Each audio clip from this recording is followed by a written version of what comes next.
আসসালামু আলাইকুম। এর আগের বারে আমরা একটা ট্রেনের অঙ্ক দেখেছি। তো সেটাতে শর্ত ছিল হচ্ছে একটা ট্রেন, আর এখনকার শর্ত হচ্ছে ২ টি ট্রেন থাকবে। তো এই ২ টি ট্রেনে যদি থাকে তাহলে সেক্ষেত্রে আমাদের সূত্রটা একই প্রায় থাকবে। শুধু থাকবে কি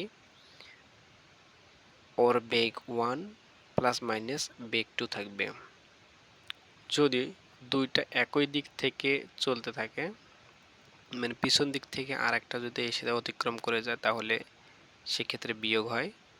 আর যদি সামনাসামনি ২ টি ট্রেন একসঙ্গে লাগে তাহলে সেটা প্লাস হয়।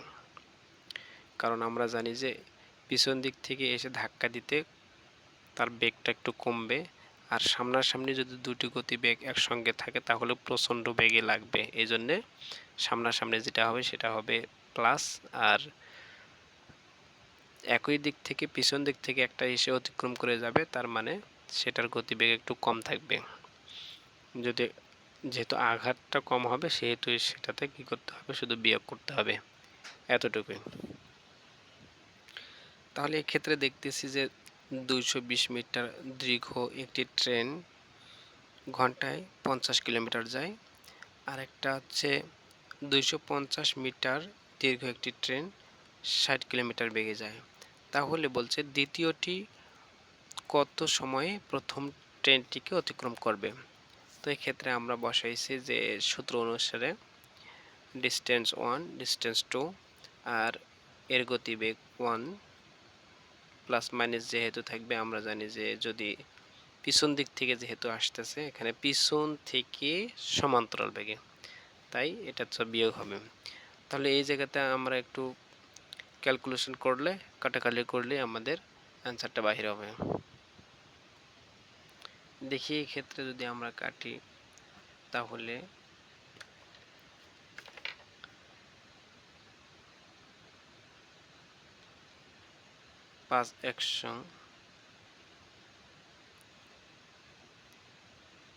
৫ দিয়ে যদি কাটি তাহলে ১০০, আর এখানে যদি ২ দিয়ে কাটি ২ ৫, আর এক্ষেত্রে আমরা যদি আবার কেটে নেই, কাজটা করি, তাহলে এখান থেকে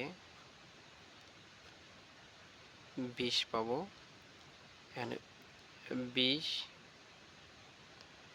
৫ ২০ ১০০,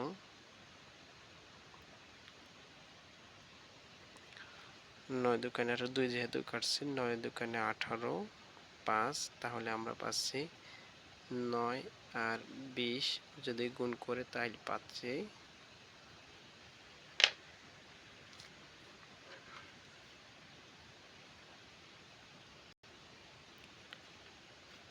১৮০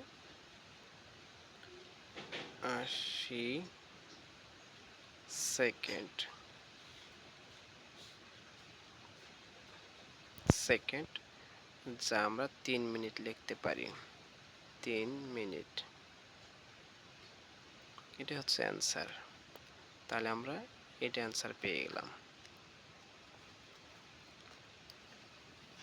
তাহলে অ্যান্সার আমরা পাচ্ছি এখন কত, ১৮০ সেকেন্ড, মানে হচ্ছে ৩ মিনিট। আবার বলতেছি যে যদি বিপরীত দিক থেকে আসে, একই দিক থেকে আসে তাহলে প্লাস হবে, মাইনাস হবে, আর বিপরীত দিক থেকে হলে প্লাস হবে। এইভাবে ট্রেনের অঙ্ক আমরা সমাধান করতে পারি। শর্ত হচ্ছে কি ২টা ট্রেন থাকতে হবে। ধন্যবাদ সবাইকে।